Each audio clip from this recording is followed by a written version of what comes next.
Hey everyone, it's Christina and welcome back to another True Crime 5 at 4. Today I'm going to talk a little bit about Josh Duggar. You may know who the Duggars are from their TV show 19 Kids and Counting. And I'm not going to lie, when I saw a couple of minutes of their show here and there, I thought they were just a sweet family, but my opinion of them has completely changed and I'd love to know what you all think.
The Duggar family is Jim Bob and his wife Michelle, along with their 19 kids. They're Christians from Arkansas who adhere to strict religious guidelines, or at least that's what the show portrayed. They're super modest in how they dress, their kids don't date as they get older, they enter into courtships, and they're strictly chaperoned in every way. They can't even dance because, according to their parents, dancing is sensual and can cause certain temptations.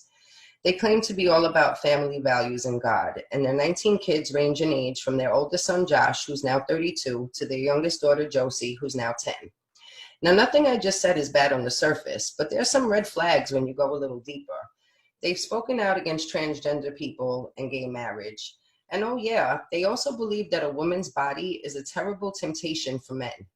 The girls in the family are kind of trained to warn them when they see an immodest woman in the area so that the boys and Jim Bob could look down at their feet and avoid temptation.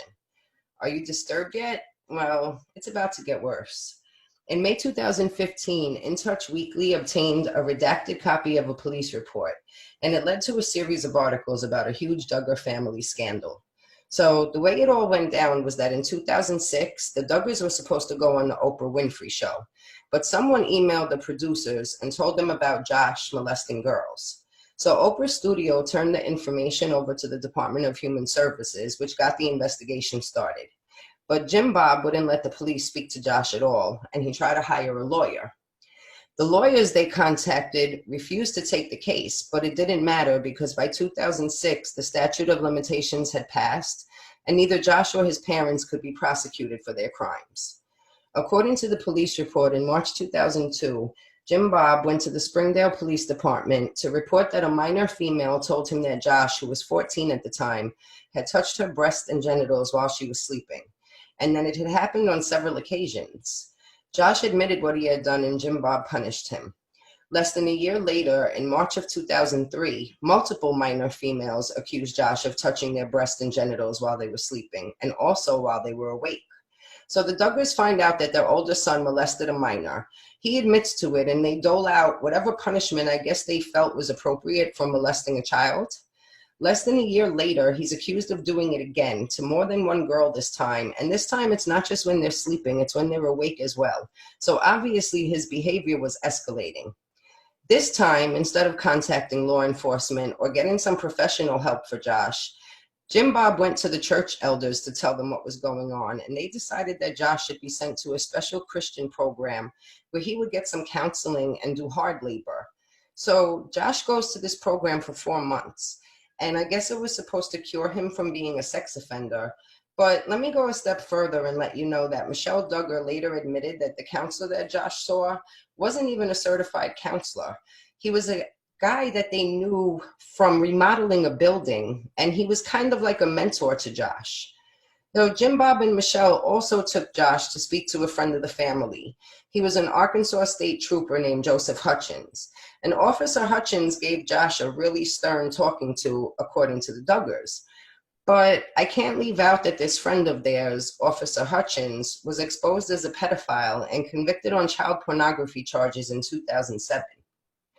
At this point, the public wasn't aware of who Josh's victims were, but there was speculation.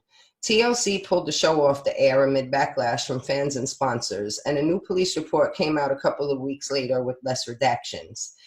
This police report showed that Josh's victims were 4 of his sisters and a babysitter. The youngest was 5 at the time, and Josh went from sister to sister, molesting each of them.